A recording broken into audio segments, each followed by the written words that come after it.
이 시간 은혜 받으실 말씀은 고린도후서 5장 1절에서 7절 말씀입니다. 고린도후서 5장 1절에서 7절 말씀, 제가 가진 성경으로는 신약성경 290쪽에 있습니다. 제가 한 절, 여러분들이 한 절 교독하신 후 마지막 절은 합독하시겠습니다. 고린도후서 5장 1절에서 7절 말씀입니다. 만일 땅에 있는 우리의 장막집이 무너지면 하나님께서 지으신 집 곧 손으로 지은 것이 아니요 하늘에 있는 영원한 집이 우리에게 있는 줄 아느니라. 참으로 우리가 여기 있어 탄식하며 하늘로부터 오는 우리 처소로 덧입기를 간절히 사모하노라. 이렇게 입음은 우리가 벗은 자들로 발견되지 않으려 함이라. 참으로 이 장막에 있는 우리가 짐진 것 같이 탄식하는 것은 벗고자 함이 아니요 오히려 덧입고자 함이니 죽을 것이 생명에 삼킨 바 되게 하려 함이라. 곧 이것을 우리에게 이루게 하시고 보증으로 성령을 우리에게 주신 이는 하나님이시니라. 그러므로 우리가 항상 담대하여 몸으로 있을 때에는 주와 따로 있는 줄을 아노니 이는 우리가 믿음으로 행하고 보는 것으로 행하지 아니함이로라. 아멘.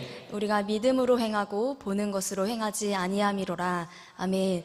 이 말씀대로 우리의 삶의 길을 한 걸음 한 걸음 걸어가시는 저와 여러분이 되었으면 좋겠습니다. 눈앞에 펼쳐져 있는 우리의 현실의 모든 문제보다도 더 크신 그 하나님을 신뢰하시기를 소망합니다.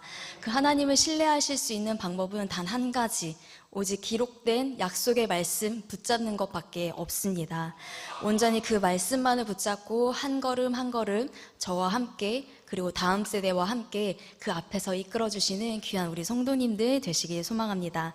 오늘의 말씀을 통하여서 보이지 아니하는 그 하나님을 보게 되고 또한 우리의 가려진 눈이 정말 믿음의 눈이 뜨여지는 귀한 말씀의 시간이 되기를 소망합니다.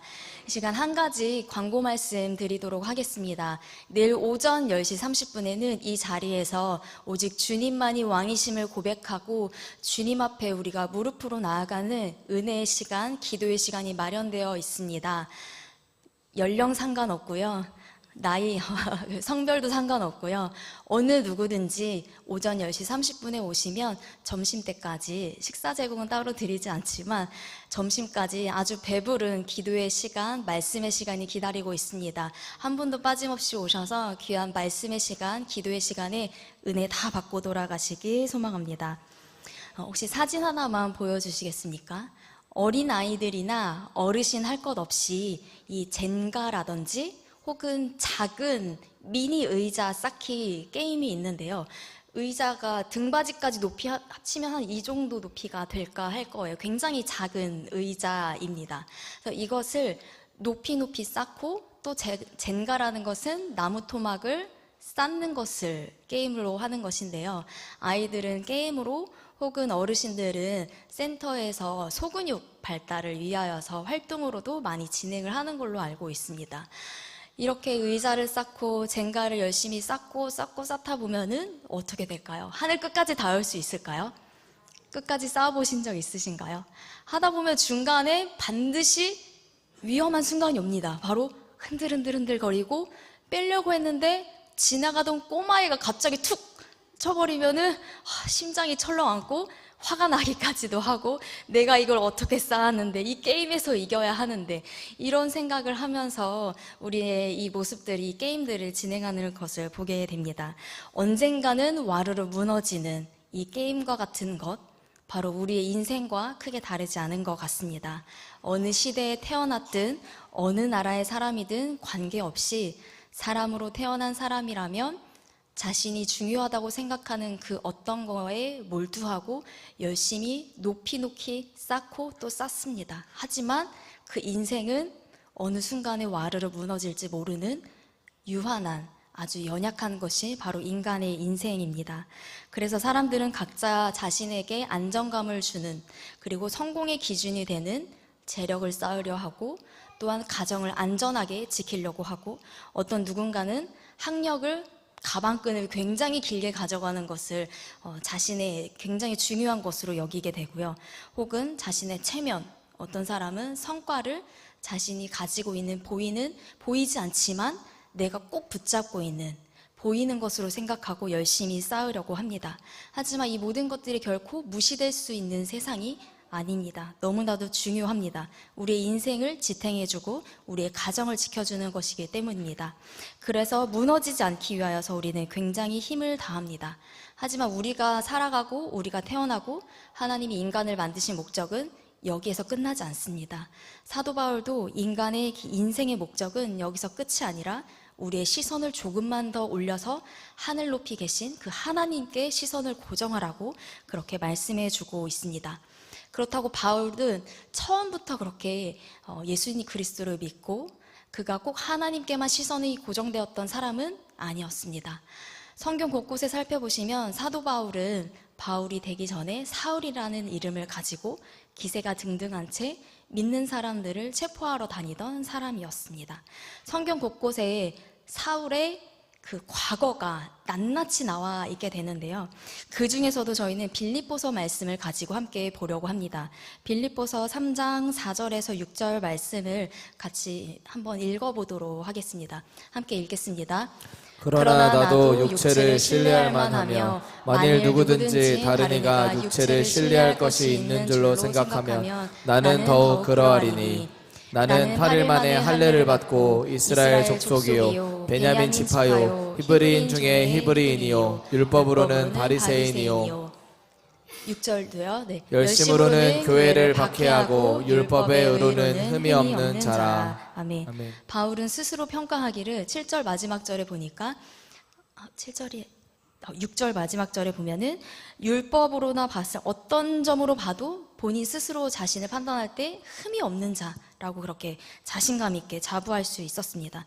누구보다도 치열하게 살았고 열정적으로 살았고 그는 보여지는 혈통으로나 그리고 그가 가지고 있는 지식으로나 그리고 동료들의 인정이나 종교적인 지위나 권력을 봤을 때 굉장히 아주 막강한 존재였습니다. 어느 누구도 그를 무시할 수 없었고요. 그를 지탱해주는 그 모든 것들이 그 사도 바울의 그 모습을 아주 기세등등하게 만들 수 있는 아주 좋은 조건을 갖춘 사람이었습니다. 물론 그를 부러워하고 존경하는 사람은 많았겠지만 좋아하는 사람이 얼마나 있었을지는 모르겠습니다. 이랬던 그가 7절과 8절 말씀에 넘어가 보게 되시면 7절 말씀에 자신을 유익하게 했던 것들을 모두 다 해로 여겼습니다. 그리고 8절 말씀에 보니 그가 예수님을 만나고 나서부터는 참된 진리를 만나고 나니 예수님이 가장 고상한 것이라고 고백을 하면서 내가 지금까지 내 인생을 지탱해주고 나를 지켜줬던 그 모든 혈통이고 그리고 나의 모든 학문이고 간에 그 모든 것을 여와 막론하고 다 배설물로 여긴다. 그보다도 가장 귀한 것은 오직 예수 그리스도 주님뿐이다라는 것을 그렇게 자랑하고 있습니다. 그랬던 그가 과연 어떻게 됐나요? 바울의 결과는 어떻게 되었을까요? 그는 쫓기고 감옥 신세가 되었습니다. 그는 세상 앞에 세상 무력한 그런 존재가 되었습니다. 모든 사람들의 존경을 받고 존중을 받았던 그가 모든 사람들의 손가락질을 받고 심지어 교회 안에서조차도 환영을 받지 못하는 그런 존재가 되었습니다. 하지만 그는 여전히 보이지 않는 하나님께 시선을 고정해 두고 있었습니다. 고린도후서 우리 4장 18절 말씀은 저희가 본 본문 말씀 바로 앞절에 나와 있는 건데요. 4장 18절 말씀을 같이 함께 읽어보도록 하겠습니다. 우리가 주목하는 것은 보이는 것이 아니요 보이지 않는 것이니 보이는 것은 잠깐이요 보이지 않는 것은 영원함이라. 아멘. 바울은 눈앞에 있고 나를 당장 살려주는 것이 영원한 것이 아니라는 것을 그는 예수님의 그 진리를 통해서 알게 된 것입니다. 그가 이렇게 고백할 수 있었던 것은요, 오늘 본문 말씀에 나와 있는 바로 1절로 바로 이어지게 됩니다. 1절 말씀에 보시게 되면 장막집과 영원한 집이라고 하면서 서로 대조되어 있는 것을 보게 됩니다. 장막이라고 하는 것은 아시다시피 그냥 덮는 천막을 이야기합니다. 바로 우리가 평생토록 사는 따뜻한 집이 아닌 임시거처라고 볼 수가 있습니다. 제가 예전에 사역했던 교회에서 약 10년이 넘었을 것 같은데요. 그 교회에서 굉장히 야근이 많은 교회였습니다. 그러다 보니 퇴근을 하기가 참 쉽지 않았었고, 그리고 막차를 놓치는 일이 부지기수였습니다. 그리고 주말에는 집에 잘 갈 수가 없었습니다. 그래서 함께 사역했던 여자 사역자분들이랑 한 4명, 5명 정도가 이렇게 있었는데 늘 주말마다 교회에서 잤던 것 같아요.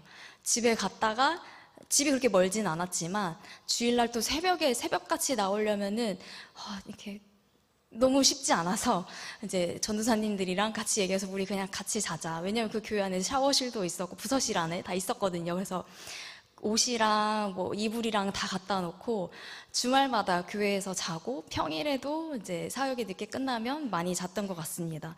처음에는 괜찮았는데요. 그게 한 주 한 주 계속 연장이 되다 보니까 몸이 조금 이상 증세가 있더라고요. 몸이 느낌이 이상하고 손끝도 이상하고 팔도 이상한 것 같고 그런 생각을 하다 보니 아무리 교회가 우리의 집이고 하나님의 집이라고 하지만 실제 지어진 이 건물이 집으로 지어진 것이 아니다 보아하니 저희의 몸을 건강하게 잘 지켜줄 수 있는 그런 튼튼한 느낌은 아니더라고요. 아무래도 열심히 멋있는 저희 집보다 훨씬 평수도 크고 엄청 큰 교회였거든요.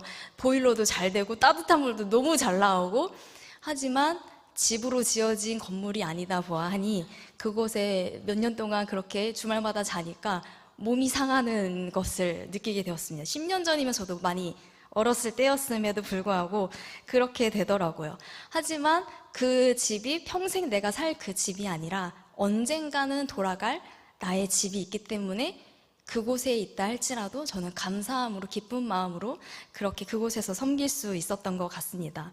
전세가 되었든 월세가 되었든 고시원이 되었든 내가 어디 살더라 할지라도 내가 두 발 뻗고 편하게 잘 수 있는 내 공간, 내 집이 있다라는 것, 내가 돌아갈 곳이 있다라는 것은 우리에게 참 그 존재만으로도 위안이 되는 것 같습니다. 요즘에는 캠핑이 유행이지 않습니까? 요즘에는 주말에만 가는 것이 유행이 아니라 어떤 사람들은 한 달, 3달, 7개월 이상 이렇게 장박하는 것이 또 유행이라고 합니다. 하지만 그 사람들이 7개월 내내 매일마다 그렇게 캠핑을 하는 것일까요? 그렇지 않습니다.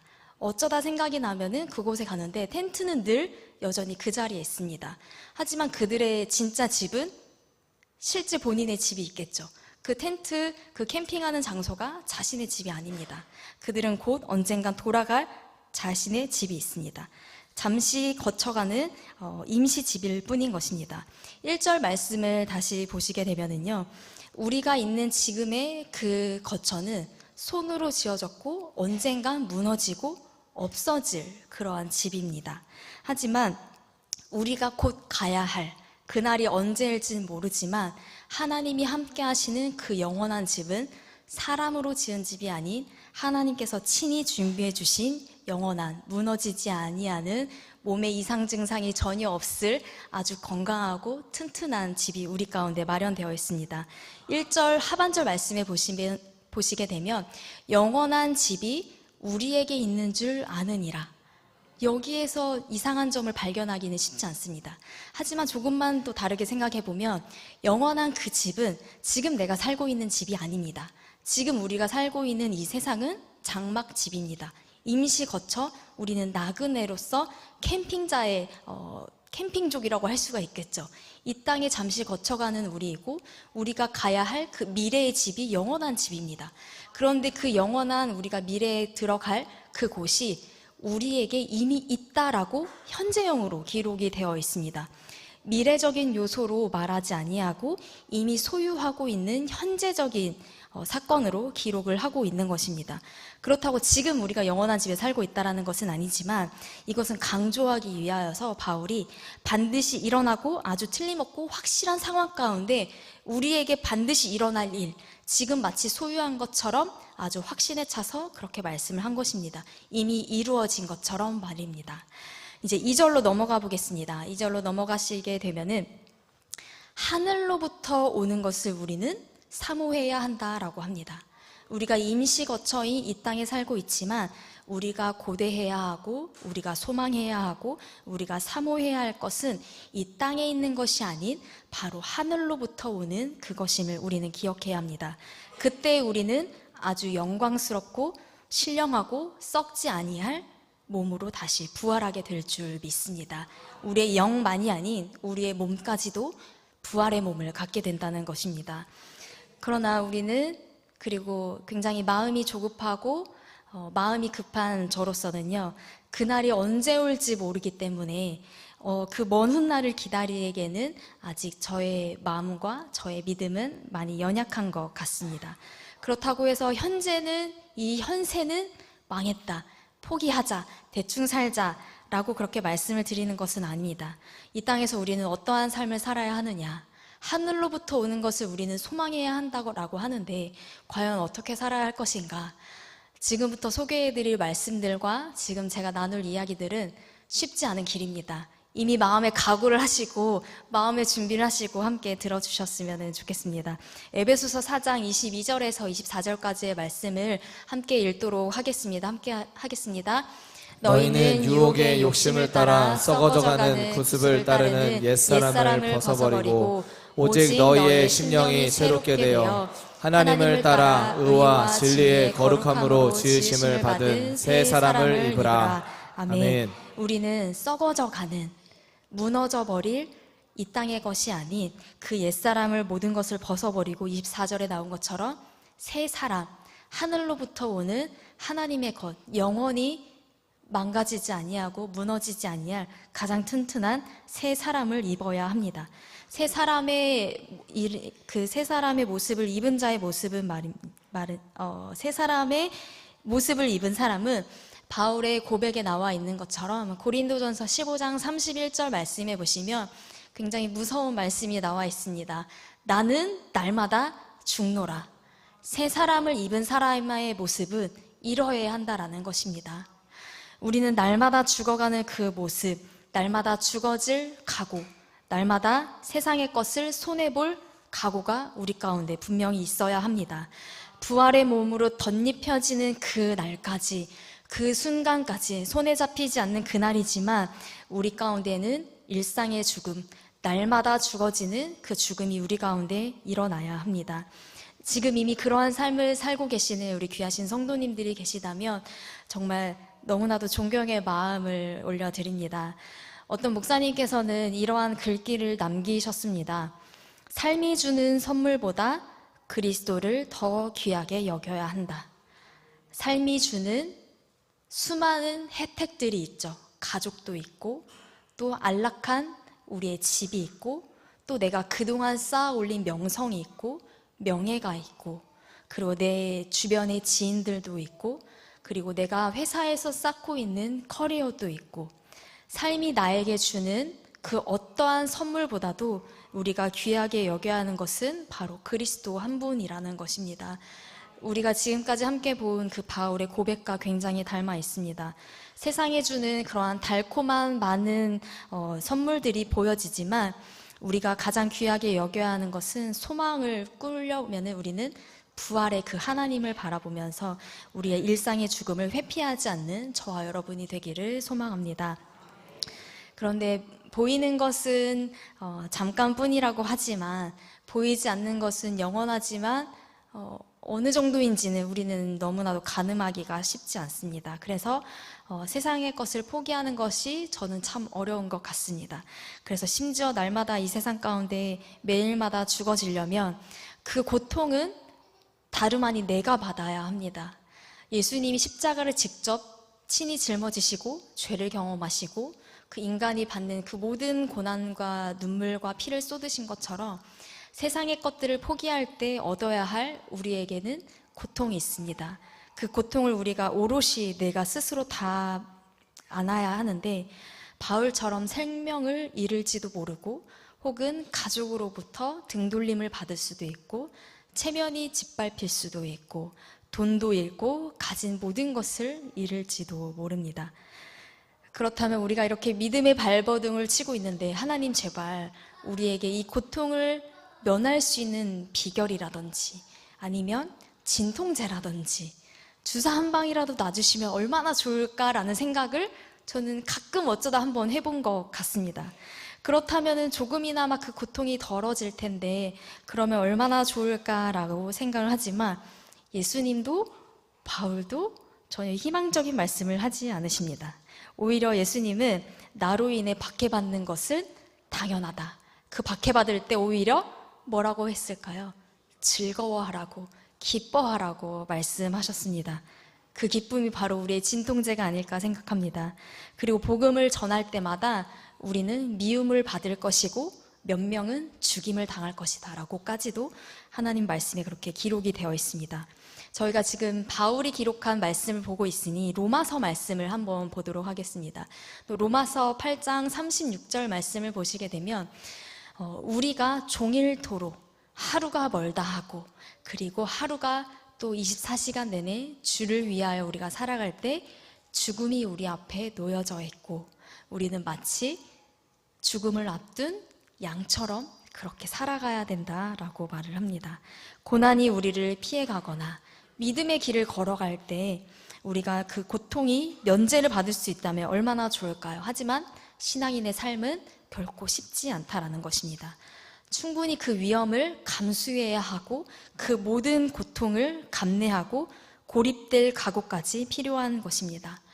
실제로 고통이 당해야 하고 아픔도 내가 겪어야 하고 찢어지고 그리고 상처나고 상실감도 우리에겐 내가 다 경험을 해야 합니다. 그 경험을 하고 계시다면 오히려 위로를 받으시기를 소망합니다. 그리고 국내 국외 할 것 없이 굉장히 유명하신 목사님들 그리고 신학자분들도요, 아프신 분들이 참 많으시고 그리고 마음이 아프신 분들도 있고 공황장애라든지 우울증이 있으신 분들 그리고 여러 가지의 가시를 가지고 계신 우리가 알지 못하는 많은 질병을 갖고 있는 분들이 참 많습니다. 저희는 이런 분들, 왜 예수님을 믿고 말씀을 늘 묵상하시는 분이 어떻게 그럴 수 있지? 저는 그렇게 감히 비난할 수는 없는 것 같습니다. 각자 가지게 되는 하나님이 주신 그러한 가시들은 바울도 있었고 그 가시는 우리가 함부로 판단할 수 없고 하나님이 허락하신 각자의 우리가 품고 가야 하는 것이기 때문에 모두가 다 다르게 그 가시를 품을 수밖에 없습니다. 우리가 가지고 있는 그 신앙인이 걸어갈 때 겪게 될 그런 고난과 그 고통 속에서 우리는 아프지만 결코 절망하진 마십시오. 왜냐하면 우리가 얻게 될 것 역시 분명합니다. 고난도 고통도 아픔도 고립도 확실하지만 그와 함께 우리가 받게 될 우리의 아주 큰 하나님의 은혜와 사랑이 있습니다. 바로 그 고통과 탄식 속에 기쁨이 있습니다. 결코 어느 누구도 줄 수 없고 세상이 줄 수 없는 그리고 세상이 빼앗아 갈 수도 없는 옆에 있는 가장 친한 친구가 그리고 가족이 내 자녀가 줄 수 없고 결코 빼앗아 갈 수 없는 아내가 뺏어갈 수도 없는 그 기쁨을 오직 하나님만이 이 고통 가운데 탄식하는 사람만이 경험할 수 있습니다. 그리고 뿐만이 아니라 우리는 그 고난을 넉넉히 이기게 하실 줄 믿습니다. 머리털 하나 상하지 않게 하시고 우리가 끝끝내 그 고난을 인내하고 또 인내할 때 마지막 때 우리는 우리의 영이 살아나는 그 영혼을 얻게 하신다고 예수님이 친히 말씀하셨습니다. 그렇지만 우리는 지금의 안정된 이 삶을 계속 유지하고 싶습니다. 그렇다고 해서 우리가 나쁜 짓 하지 않고 사기도 치지 않고 남한테 피해 준 적이 없는데 도대체 여기서 무슨 고통을 더 받아야 되는가라고 하시겠지만 겨우 그냥 주말에 머물고 수요 예배 드리고 그냥 이렇게 습관처럼 예배를 드리는 우리의 모습 가운데 만족할 것이 아니라 우리의 일상 가운데서 죽어지는 경험, 일상 가운데서 우리가 체면이 밟혀지고 돈도 잃어버리기도 하고 또 자녀들의 마음을 돌이키려다가 오히려 부모인 내가 상처를 받기도 하고 그러한 마음들, 그러한 곳곳 가운데 오히려 주님이 원하시는 거라면 물론 그와 반대로 나를 위해서 하는 것이 아닌 주님이 원하시는 뜻이라면 이 조건입니다. 하나님이 원하시는 것이라면 그 어떠한 고난이든 감내할 각오가 되어 있어야 하고 우리에겐 결단이 우리 안에 있어야 할 줄 믿습니다. 왜냐하면 우리의 생명은요 내 안에서 나오는 것이 아니라 하나님께 있고 우리의 보화, 우리의 재물 역시 땅에 있는 것이 아니라 저 하늘나라, 저 천국에 있기 때문입니다. 하나님은 낮은 자를 오히려 높여주신다고 하셨고 또한 약한 자를 들어 하나님의 강하심을 드러내신다고 하셨습니다. 우리가 그 자리에 있어야지만 강하게 하시고 약한 자를 강하게 하시고 낮아진 자를 높이시는 그 하나님을 경험할 수 있습니다.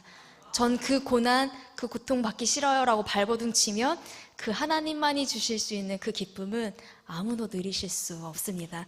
그 고난을 함께 당하고 있는 우리 귀하신 시냇가 푸른나무교회 성도님들을 정말 존중하고 너무나도 존경합니다. 우리의 삶 가운데 또 4절 말씀에 넘어가 보시게 되면은요, 4절 하반절 말씀에 보시면 참 감사한 말씀이 있습니다. 죽을 것, 두 번째 줄 후반절에 보시게 되면은요, 죽을 것이 생명의 삼킨 바 되었다라고 나옵니다. 우리가 받는 그 고통, 그 고난이 고통으로 그냥 끝나는 것이 아니라는 것입니다. 이 고통이 고통으로만 끝나는 것이 아니라 영원한 생명이 그 고난을, 그 죽음을 삼켜버린다는 것입니다. 생명으로 흡수되어 버린다는 것을 꼭 기억하셨으면 좋겠습니다. 그리고 5절 말씀으로 내려가 보시게 되면은 5절의 말씀에 나와 있는 것처럼 성령님이 우리를 보증해 주십니다. 예수 그리스도의 피값으로 말미암아 사신받은 그 예수님의 그 피로 우리는 부활의 몸으로 다시 살아날 줄 믿습니다. 새 창조가 이루어지는 그 우리의 임시거처가 아닌 영원히 거할 그 거처 가운데 성령님이 우리를 보증해 주신다는 것입니다. 성령님이 우리의 보증이 되어 주시기 때문에 이 땅에서도 그리고 저 천국에서도 우리는 담대할 수 있고 그 어떤 시험도 피할 수 있습니다. 넉넉히 이길 힘 또한 성령 하나님께서 우리에게 부어주실 줄 믿습니다. 이 땅에서는 비록 아주 희미하게나마 주님의 얼굴을 마주하고 있지만 그때에는 마지막 때 순례의 길이 마치는 그날, 우리는 완성될 그날 가운데 온전히 하나님과 그 선명하게 희미한 것 하나 없이 얼굴과 얼굴을 마주하여 아주 빛난 그 광채를 우리는 두 눈 또렷하게 보고 두 눈을 맞추고 예수님과 시선을 맞추고 그렇게 볼 수 있습니다. 그러니 우리는 그때까지, 그날이 오기까지 7절의 말씀에 나와 있는 것처럼 우리는 믿음으로 행해야 할 줄 믿습니다. 보는 것으로 행하는 것이 아닌 보는 것 그 이상의 것으로 행하는 우리가 되었으면 좋겠습니다. 눈에 보이는 것만을 붙들고 우리가 살아갈 때에는 열심히 탑을 쌓고 하다 보면 언제 무너질까 노심초사하게 되고 우리의 마음은 전전긍긍하게 되어 있습니다. 우리는 결코 완전하고 이 모든 것을 지킬 수 없습니다. 우리의 보이는 것이 아닌 보이는 것 너머에 계신 그 하나님을 붙잡고 가는 저와 여러분이 되기를 소망합니다. 예수님이 보이십니까? 천국이 보이시나요? 아멘. 네. 와, 훌륭하십니다. 보이지 않습니다. 눈에 잡히지 않습니다. 예수님은 우리 육체의 눈으로, 제가 말하는 이 눈은 믿음의 눈 아니고 육체의 눈을 말씀드린 겁니다. 죄송합니다. 우리의 눈으로는 보이지 않습니다. 하지만 실제하나요? 실제합니다. 아멘이시지요? 그렇기 때문에 우리의 믿음도 실제적이어야 합니다. 그렇기 때문에 우리가 그리스도인들이 행하는 것은 그리스도가 우리 눈에 보이지 않는다 할지라도 실제하는 것이기 때문에 그리스도에 대한 믿음으로 우리는 우리의 삶을 행해야 하는 것이고 우리의 삶을 통해 주님이 보여야 할 줄 믿습니다. 그것이 바로 우리의 살아있는 믿음인 것입니다. 우리가 하루하루의 삶을 해석하고 우리가 나아갈 때 내 자신에게서 나오는 것 혹은 세상에 보여지는 것들로 우리의 삶을 해석해서 걸어가는 것이 아니라 그 시선 너머에 있는 그 성령님을 붙잡고 성령님이 가르쳐 주시는 대로 우리는 말씀을 따라서 결정하고 우리의 삶을 해석해서 그 길을 걸어가는 행함의 모습이 있어야 합니다. 저와 여러분의 이 삶 가운데 우리가 먼저 믿는 자로서 부르심을 받은 것처럼 우리 성도님들의 각 가정에서 그리고 우리 교회 안에서 그리고 만나는 사람들과 함께 행하실 때 특별히 우리 다음 세대들 가운데 먼저 그 믿음의 모습을 보여주시기를 바랍니다. 세상과는 다르게 해석할 수 있는 말씀으로 세상을 해석할 수 있고 세상이 말하는 그 임시거처 우리 흔들리는 그 세상의 것들을 꽉 붙잡고 살아가고 보이는 것이 다야라고 말하는 세상의 가치를 붙잡고 살아갈 수밖에 없는 우리 다음 세대가 우리 성도님들을 통하여서 그리고 각 부서의 모든 기관의 예배들을 통하여서 우리 아이들이 세상의 것을 세상의 것으로 해석하는 것이 아닌 세상과는 다른 해석을 줄 수 있는 교회, 세상과는 다른 하나님의 말씀으로 삶을 살아낼 수 있는 우리 부모님 세대가 되었으면 좋겠습니다.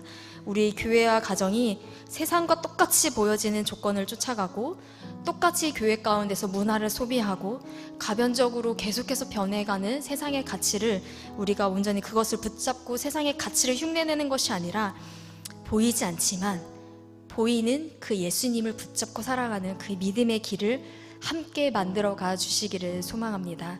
그래서 우리의 다음 세대들이 여러분들의 모습을 보고 우리의 자녀들이 우리 부모님들의 그 뒷모습을 바라보면서 세상에 살지만 믿음으로 사는 것은 이렇게 사는 것이구나. 이 땅의 것이 다가 아니구나.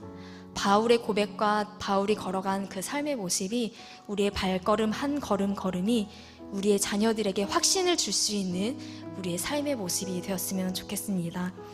우리가 가장 소중히 여기고 가장 귀하게 여겨야 할 것은 바로 하나님입니다.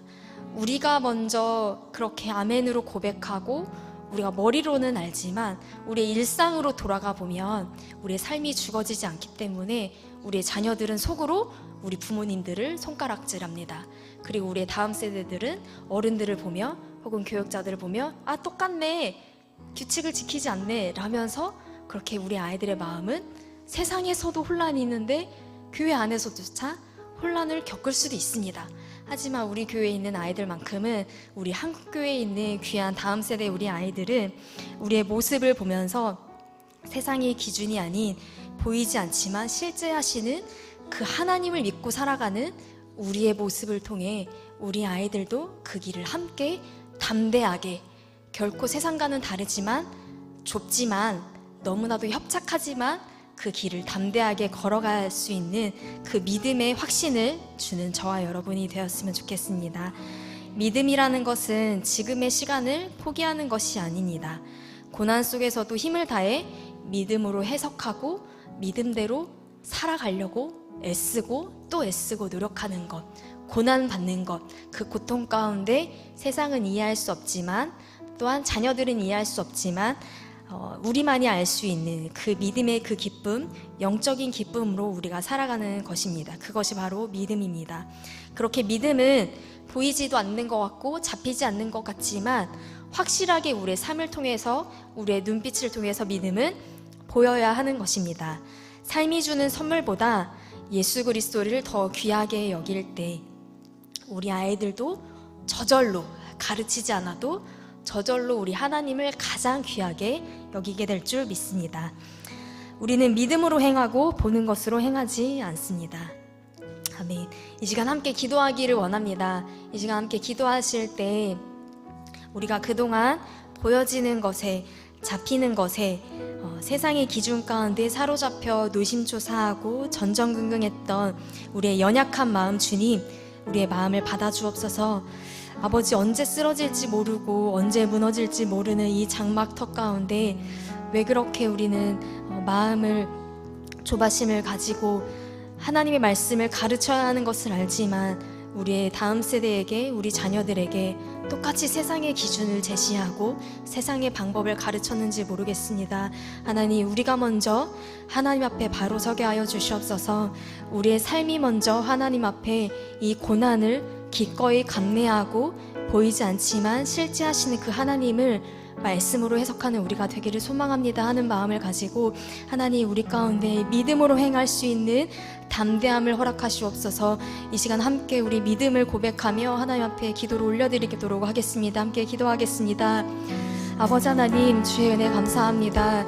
하나님, 우리의 눈이 연약하고 우리의 생각이 연약하고 우리의 마음이 연약하다 보니 아버지 하나님, 당장 내 눈앞에 펼쳐져 있는 것들이 아버지 나의 마음을 빼앗고 아버지 보이지 않는 것이 자꾸만 뒤로 밀려갑니다. 아버지 하나님, 우리의 삶을 주님께서 통치하여 주시옵소서. 말씀으로 우리의 삶을 해석하지 못하고 세상과 동일하게 이 삶을 살아갔던 것을 주님 용서해 주시기 원합니다. 하나님, 우리가 말로는 우리 아이들에게 또한 그렇게 가르치고 하나님이 우리의 삶의 왕이시고 우리의 삶의 통치자가 되어야 한다고 말은 하지만 우리가 보여지는 우리의 삶을 그렇지 못했음을 주님 고백합니다. 아버지, 우리 아이들, 자녀들 앞에서 우리가 기도하고 주의 말씀을 보는 모습을, 하나님과 교제하는 모습이 무엇인지 제대로 가르치지 못했던 것을 주님 용서하여 주시옵소서. 전능하신 아버지, 우리가 다음 세대를 세워야 하고 다음 세대를 위해서 우리가 기도해야 한다라고 하지만 기도 말고는 우리가 했던 것이 없는 것 같습니다. 아버지, 우리가 입술로만 기도했었고 정말 우리의 마음을 드리고 우리의 물질을 드리고 우리의 생각을 들어서 우리의 삶을 들여 그 아이들에게 정말 본이보야 아버지 주님 하나님을 믿는 것이 무엇인지 그렇게 보여주지 못했던 우리의 삶을 주님 용서하여 주시옵소서. 아버지, 우리의 연약한 우리의 믿음을 용서하시고 아버지 주님, 우리의 믿음이 실제가 될 수 있도록 보이지 않는 그 하나님이 날마다 만나게 하시고 주님 주의 말씀으로 아버지 우리를 날마다 주님 우리의 몸을 정복시키며 아버지 죽어질 수 있는 일상의 죽음이 우리 가운데 주님 일어나게 하여 주시옵소서. 우리의 삶을 통하여서 주님이 보여지기 원합니다.